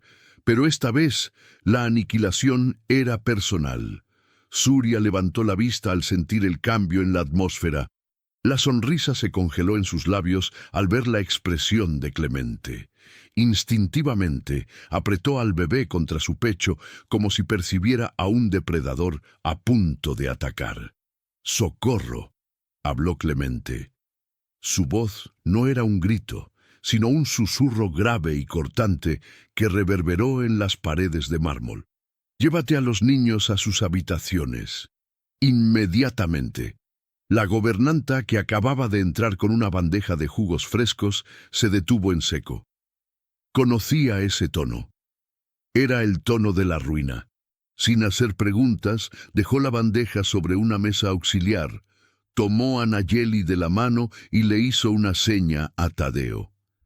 «Pero todavía no termino mi dibujo», protestó Tadeo, mirando la tensión entre los adultos. «Ahora, Tadeo», ordenó Suria en voz baja, sin apartar la mirada de Clemente. Sabía que una tormenta estaba a punto de desatarse y necesitaba a sus hijos a salvo. Cuando los pasos de los niños y de la gobernanta se desvanecieron en el piso superior, el silencio en el inmenso salón se volvió ensordecedor. Clemente avanzó hasta quedar a 2 metros de Suria, levantó la mano derecha y arrojó la carpeta de cuero negro sobre la mesa de cristal que los separaba. El golpe resonó como un disparo. «Se acabó la obra de teatro, Suria», dijo Clemente, cada palabra goteando veneno. Puedes quitarte el disfraz de madre abnegada y viuda mártir. El telón ha caído. Surya frunció el ceño, completamente desconcertada. Miró la carpeta negra, luego a él. ¿De qué estás hablando, Clemente? ¿Qué es esto? Ábrelo, ordenó él, cruzándose de brazos, su postura rígida como el acero. Admira tu propia obra maestra. Debo admitir que tienes un talento excepcional. Casi me convences. Por un momento, un estúpido y breve momento, realmente creí que eras diferente a las sanguijuelas que me rodean. Con la mano temblando levemente por la agresión injustificada, Surya abrió la carpeta. Sus ojos recorrieron rápidamente los logotipos bancarios, las cifras astronómicas en dólares, el nombre de un banco en las Islas Caimán y, finalmente, las impresiones de los correos electrónicos y mensajes de texto. Leyó el nombre Rogelio. Leyó las palabras repugnantes sobre utilizar la enfermedad de su hijo como una suerte para ganar tiempo. El oxígeno pareció abandonar sus pulmones. El papel crujió entre sus dedos mientras una oleada de náuseas la invadía. Era una mentira tan elaborada, tan perversa y enfermiza, que su mente tardó unos segundos en procesar la magnitud de la acusación. Esto es una locura, susurró Surya, levantando el rostro pálido hacia él. Yo no tengo cuentas en el extranjero. Yo no conozco a ningún Rogelio. Clemente, alguien inventó esto. Es falso. Todo esto es falso. Clemente soltó una carcajada breve, amarga y carente de humor. Por supuesto, es una conspiración, un complot contra la pobre y humilde mujer de la sierra. Ahórrate las mentiras, Surya. Los documentos fueron verificados. Las transferencias coinciden con los movimientos de una empresa fantasma. Usaste mi vulnerabilidad. Usaste el pánico que sentí por Tadeo para afianzar tu posición en esta casa, esperando que te entregara los poderes del fideicomiso.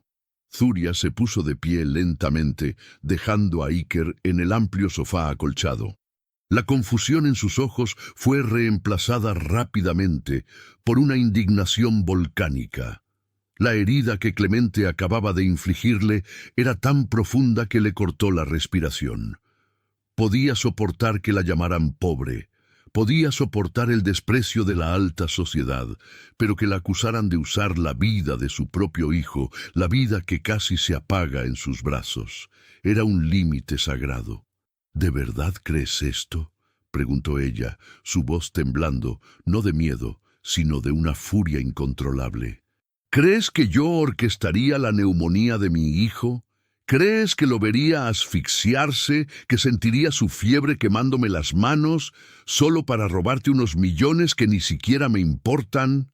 El dinero hace que las personas hagan cosas monstruosas, escupió Clemente, sus propios demonios cegándolo por completo.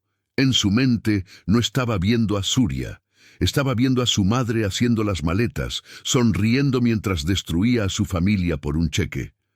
Todos tienen un precio. Tú solo encontraste el papel perfecto para cobrar el tuyo. Surya dio un paso hacia él, acortando la distancia. No retrocedió. No se encogió.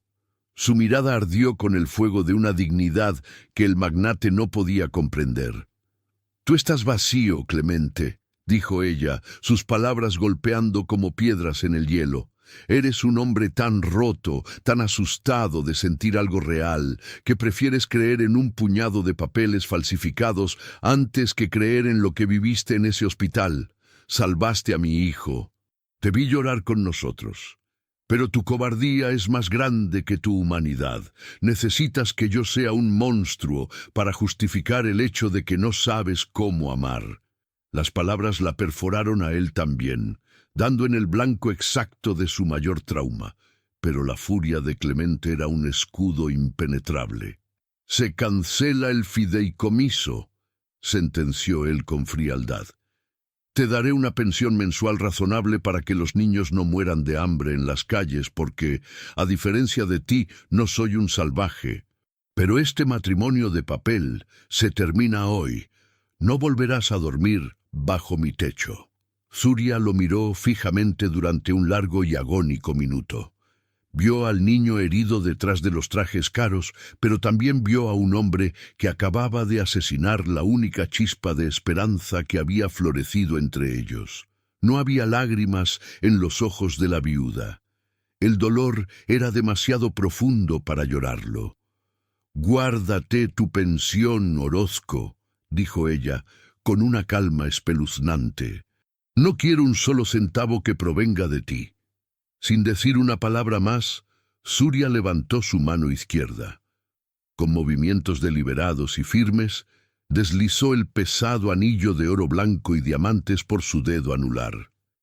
El metal raspó su piel antes de liberarla. Zuria dejó caer el anillo sobre la carpeta de documentos falsos. El sonido metálico contra el cristal de la mesa resonó en el salón vacío como la campana final de un funeral. Tomó a su bebé en brazos y le dio la espalda al magnate, caminando hacia las escaleras con la columna recta, sin mirar atrás ni una sola vez. Al llegar a las habitaciones del ala sur, Zuria encontró a doña Socorro esperando en el pasillo, retorciendo sus manos con angustia evidente. La gobernanta había escuchado los gritos sordos desde la planta baja. «Señora Zuria, ¿qué ha pasado?», preguntó Socorro con los ojos húmedos. «Nos vamos, doña Socorro. Por favor, ayúdeme a preparar a los niños». Zuria entró en la inmensa habitación y comenzó a moverse con una eficacia militar. Abrió los pesados armarios de caoba que estaban abarrotados de vestidos de diseñador, abrigos de cachemira, zapatos de cuero fino y sedas importadas que Clemente había comprado para ella y los niños. No tocó absolutamente nada de eso.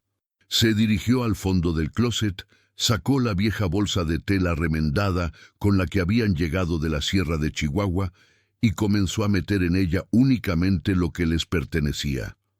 Los desgastados pantalones de pana de Tadeo, el vestido marrón deshilachado que llevaba puesto el día que conoció a Clemente y las mantas raídas de Iker. Tadeo y Nayeli la observaban en silencio. Tadeo reconoció la expresión en el rostro de su madre. Era la misma expresión que tenía el día que enterraron a su padre. «Mamá, ¿por qué nos ponemos esta ropa otra vez?», preguntó Nayeli, sosteniendo un pequeño vestido de lana gris, muy diferente a los vestidos de princesa que había estado usando. «Porque esa es nuestra ropa, mi amor», respondió Zuria con voz suave pero firme, arrodillándose para abotonar el abrigo desgastado de la niña. «Vamos a volver a casa, al norte. Pero... ¿y el señor Clemente? Él dijo que esta era nuestra casa», intervino Tadeo frunciendo el ceño. Zuria tomó el rostro de su hijo mayor entre sus manos. Sus pulgares acariciaron las mejillas del niño que Clemente había salvado de la muerte. «El señor Clemente está enfermo, Tadeo. Tiene una enfermedad en el alma que el dinero no puede curar. No podemos quedarnos aquí. La dignidad de nuestra familia no tiene precio, y nunca, jamás, permitiremos que nadie nos pisotee, ni siquiera el hombre más rico del mundo». En menos de 20 minutos estaban listos. Zuria dejó sobre la inmaculada cama principal la tarjeta de crédito de metal negro, los collares de perlas y cualquier objeto de valor que le hubiera sido entregado. Tomó la pequeña maleta de tela y a su bebé. Al llegar al pie de la gran escalera del vestíbulo, Clemente seguía allí, de pie como una estatua de mármol sombrío, observando la escena. Esperaba gritos, esperaba que ella exigiera su cheque de liquidación, esperaba las amenazas legales que siempre acompañaban a las rupturas en su mundo. Pero Zuria no pidió nada. Caminaba hacia la enorme puerta principal, vestida exactamente igual que el día en que la conoció en el lodo de la finca, con ropas viejas, sin joyas, sin maquillaje. Solo sus hijos la acompañaban. Doña Socorro estaba llorando abiertamente junto a la puerta. Zuria se detuvo un segundo y abrazó a la mujer mayor, susurrándole un sincero agradecimiento por su bondad. Luego empujó la pesada puerta de madera y bronce. El frío cortante del atardecer invernal de la capital entró de golpe en el vestíbulo, agitando el aire tibio de la mansión. Surya salió al camino de piedra sin mirar a Clemente. Tadeo fue el único que se detuvo por un instante en el umbral. El niño miró al magnate a los ojos. No había odio en la mirada de Tadeo, solo una profunda e insoportable decepción. Luego, el niño dio media vuelta y corrió tras su madre. La pesada puerta se cerró con un clic definitivo. Clemente Orozco se quedó absolutamente solo en el inmenso vestíbulo de su castillo de cientos de millones de dólares. El silencio regresó a la casa. Era el mismo silencio perfecto y acústicamente controlado en el que había vivido durante la última década. El caos de las risas infantiles se había esfumado. El calor de la presencia de Surya había sido arrancado de raíz. Lentamente, como un hombre moviéndose bajo el agua, Clemente caminó hacia la mesa de cristal del salón. Sus ojos se fijaron en el anillo de diamantes que descansaba sobre las pruebas de la traición. Lo tomó entre sus dedos. El anillo estaba frío. Se suponía que debía sentir alivio. Había evitado una estafa monumental. Había protegido su imperio corporativo. Fausto no tendría argumentos en la junta porque él ya había anulado la amenaza. Había ganado. Sin embargo, mientras la oscuridad de la noche devoraba los ventanales de la mansión, una asfixia brutal se apoderó del pecho del magnate. Caminó hacia el ventanal, mirando los jardines vacíos y la nieve comenzando a caer sobre las huellas que la familia había dejado al marcharse. El vacío en su estómago era insoportable, un pozo negro que amenazaba con devorarlo vivo. Había protegido su dinero, sí, pero en el fondo de su ser una voz aullaba que acababa de cometer el error más devastador de su vida. Clemente cayó de rodillas sobre la costosa alfombra, aferrando el anillo contra su frente, dándose cuenta, demasiado tarde, de que su imperio entero no valía absolutamente nada frente a la inmensidad de lo que acababa de perder. El tiempo en la mansión Orozco dejó de medirse en horas o minutos. Se convirtió en una masa densa y asfixiante de silencio. Durante 3 días, Clemente no pisó la sede de su corporativo. No atendió llamadas de Tokio, de Nueva York, ni de sus abogados. Vagaba por los inmensos pasillos de mármol como un fantasma atrapado en su propio mausoleo. El eco de sus pasos le recordaba a cada segundo el sonido de las risas de Nayeli, que ya no estaban, el murmullo de Surya cantándole al bebé, la respiración tranquila de Tadeo. Todo había sido borrado, dejando tras de sí un vacío que ninguna cantidad de ceros en una cuenta bancaria podía llenar.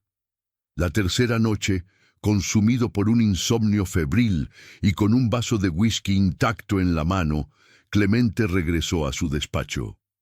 La carpeta negra de cuero seguía sobre el escritorio, exactamente donde la había arrojado tras la partida de Surya.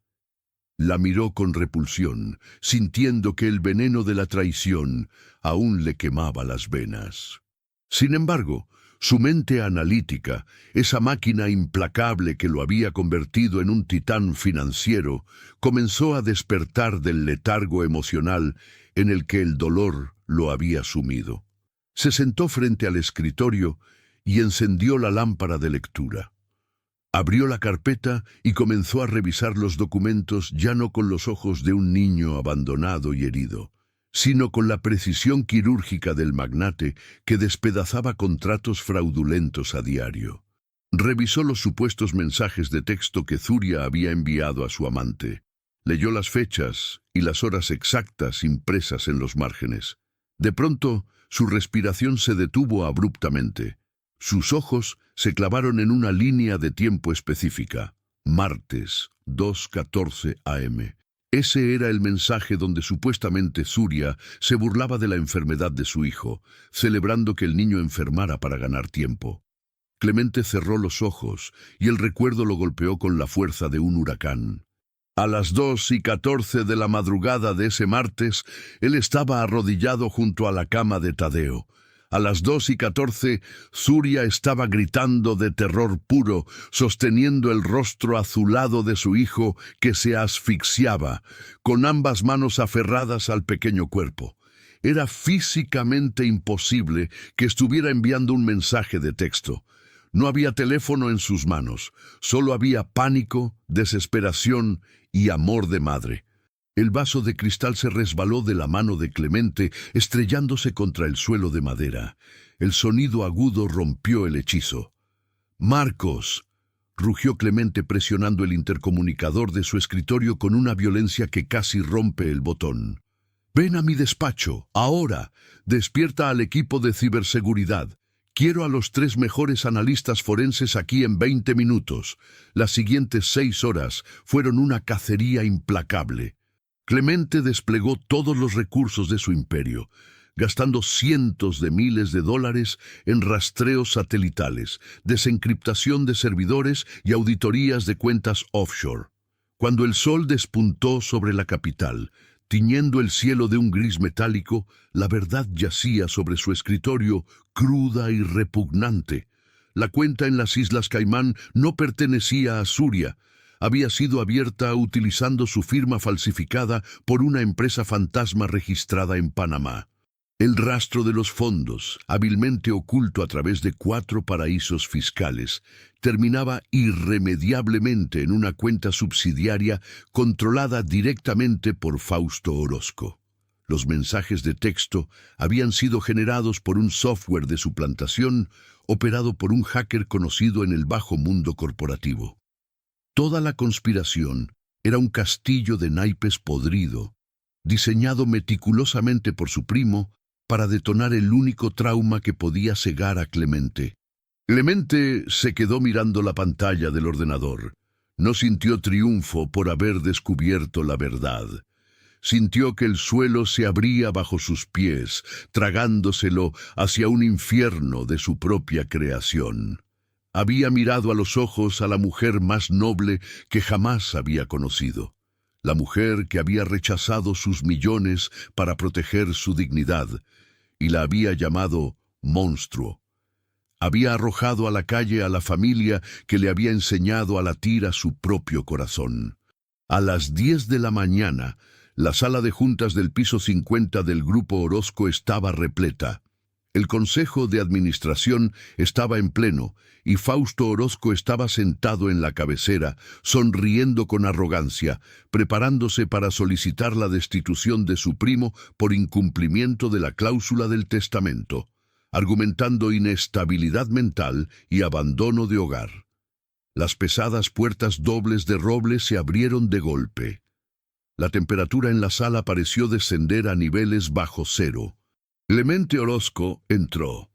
No llevaba el traje impecable de siempre, vestía un pantalón oscuro y una camisa negra sin corbata, con el rostro ensombrecido por la falta de sueño y una mirada tan letal que varios ejecutivos apartaron la vista instintivamente. Fausto palideció, pero intentó mantener su fachada. «Clemente, qué sorpresa. Estábamos a punto de comenzar la votación sobre tu lamentable situación marital y tu evidente incapacidad para...» «Cállate». La voz de Clemente no fue un grito, sino una orden absoluta, grave y cortante, como una guillotina que resonó en cada rincón de la sala. «Estás acabado, Fausto». Clemente arrojó una gruesa carpeta sobre el centro de la mesa de caoba. Ahí dentro están las pruebas irrefutables de fraude cibernético, suplantación de identidad, malversación de fondos corporativos para pagar a falsificadores y sabotaje industrial. Los federales están entrando al vestíbulo del edificio en este preciso instante con una orden de aprehensión a tu nombre. El caos estalló en la sala. Los accionistas comenzaron a murmurar, alarmados, mientras Fausto se ponía de pie, temblando, el sudor frío perlando su frente. «¡Es mentira! Estás loco, Clemente. Todo esto es porque tu mujercita de campo te robó y te abandonó». Clemente acortó la distancia entre ellos en 3 zancadas, sujetando a Fausto por las solapas de su costoso traje de diseñador, levantándolo un par de centímetros del suelo. Los ojos oscuros del magnate ardían con un fuego asesino. «Ella no me robó nada», siseó Clemente a escasos centímetros del rostro aterrorizado de su primo. «Tú me la robaste. Tú envenenaste mi cabeza porque sabías que yo era demasiado cobarde para creer que alguien pudiera amarme sin pedir nada a cambio. Hoy pierdes tus acciones, pierdes tu apellido y vas a pasar los próximos 20 años en una prisión federal. Pero escúchame bien, si mi familia no me perdona por lo que hice, juro por Dios que el infierno al que vas a ir parecerá un paraíso comparado con lo que te haré». Clemente lo soltó con desprecio, dejándolo caer sobre la silla. Sin esperar a que los agentes federales entraran por la puerta, dio media vuelta y salió de la sala de juntas. Mientras el ascensor descendía 50 pisos en silencio, Clemente miró su reflejo en las puertas de acero pulido. Era el dueño absoluto del imperio. Había aplastado a sus enemigos. Sus cuentas sumaban cientos de millones de dólares.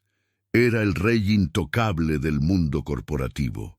Y sin embargo, al salir del edificio y sentir el viento frío de la ciudad golpeando su rostro, supo con una certeza aplastante que era el hombre más miserable, pobre y vacío sobre la faz de la tierra. Su imperio no era un hogar, era una tumba. Y solo había un lugar en el mundo donde podía resucitar. El invierno en la sierra de Chihuahua no tenía piedad. El viento soplaba con una ferocidad brutal, aullando a través de los cañones de roca gris y azotando los campos cubiertos por una gruesa capa de nieve endurecida. En la ruinosa granja que se negaba a caer, Suria Montero estaba afuera, envuelta en un chal de lana gastado, golpeando un tronco de encino con un hacha pesada. Sus manos, rojas y agrietadas por el frío, sangraban levemente por los nudillos, pero ella no se detenía. El ritmo del hacha cortando la madera era su única forma de exorcizar el dolor que le desgarraba el pecho desde hacía una semana. La vida había vuelto a ser la misma lucha desesperada de antes, pero ahora era infinitamente peor, porque sus hijos habían conocido el calor, la saciedad y la seguridad, solo para ser devueltos a la miseria por la crueldad de un hombre en el que habían empezado a creer. Tadeo salió de la cabaña llevando una canasta de mimbre vacía, encogiéndose bajo su viejo abrigo de pana. «Mamá, Iker está llorando. Creo que tiene frío», dijo el niño, con los labios temblando ligeramente. Suria dejó caer el hacha y se limpió el sudor de la frente sintiendo que el corazón se le partía en 1000 pedazos. «Ya voy, mi amor. Lleva esta leña adentro, encenderemos el fuego más fuerte». Antes de que Tadeo pudiera agacharse para recoger los leños, el sonido del motor de un vehículo rompió el aislamiento de la montaña. No era la caravana de lujosas camionetas negras blindadas que había llegado la primera vez. Era un vehículo todoterreno solitario, oscuro y salpicado de lodo y nieve, que avanzaba lentamente por el camino de terracería hasta detenerse a unos 20 metros de la cerca rota. Suria sintió que el estómago se le encogía. Instintivamente, dio un paso frente a Tadeo, protegiéndolo con su cuerpo, adoptando exactamente la misma postura defensiva del día en que su pesadilla comenzó. La puerta del conductor se abrió. Clemente Orozco descendió del vehículo, pero la figura que emergió no era la del titán intocable de las finanzas. No llevaba el impecable traje azul marino hecho a la medida, ni los zapatos italianos pulidos que no debían mancharse. No traía consigo ningún maletín de cuero negro cargado de contratos y sentencias. Vestía unos pantalones de mezclilla gruesa, unas botas de trabajo manchadas de barro y una chaqueta de lona oscura que lo protegía del frío cortante. Su cabello estaba desordenado por el viento y su rostro reflejaba un agotamiento profundo, marcado por oscuras ojeras y una barba de varios días. Parecía un hombre común, vulnerable y expuesto a los elementos.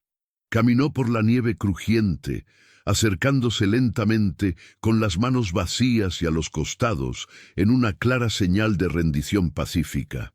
Se detuvo a escasos metros de Surya, justo en el mismo lugar donde, semanas atrás, le había exigido el pago de una deuda millonaria.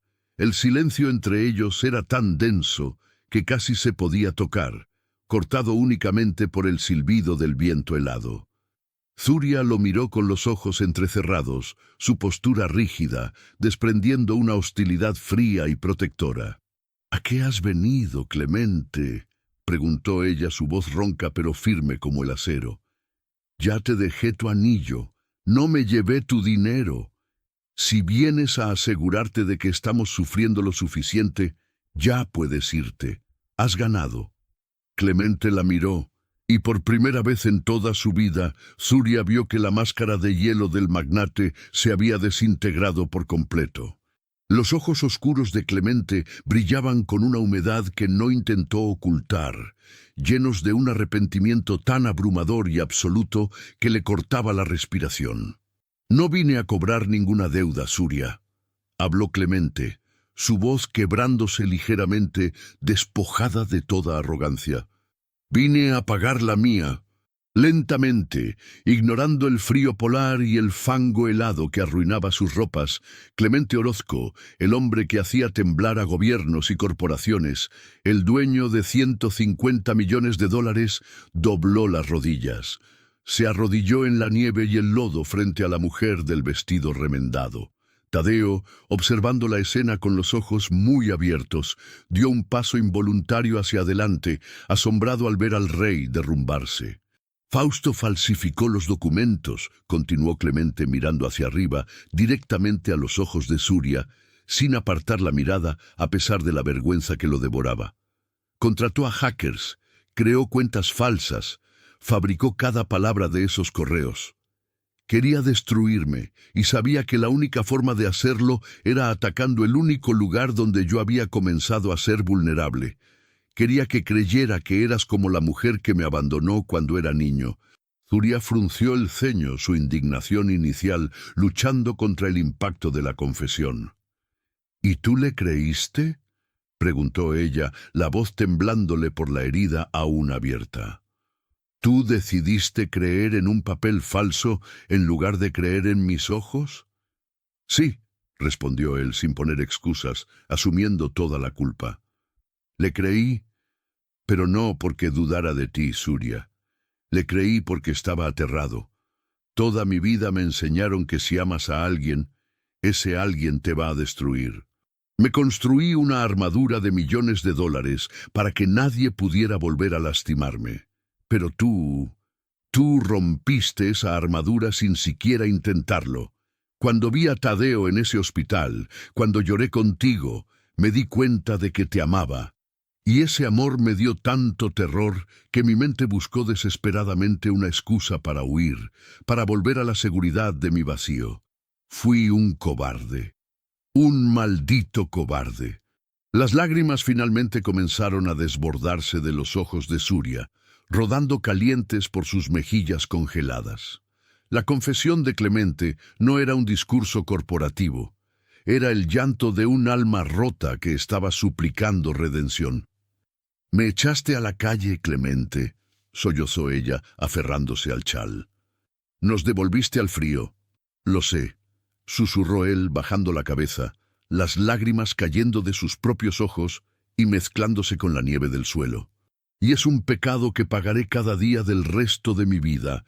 He destruido a Fausto, he asegurado mi imperio, pero te juro por Dios, Surya, que al entrar a esa mansión vacía, me di cuenta de que no tengo absolutamente nada.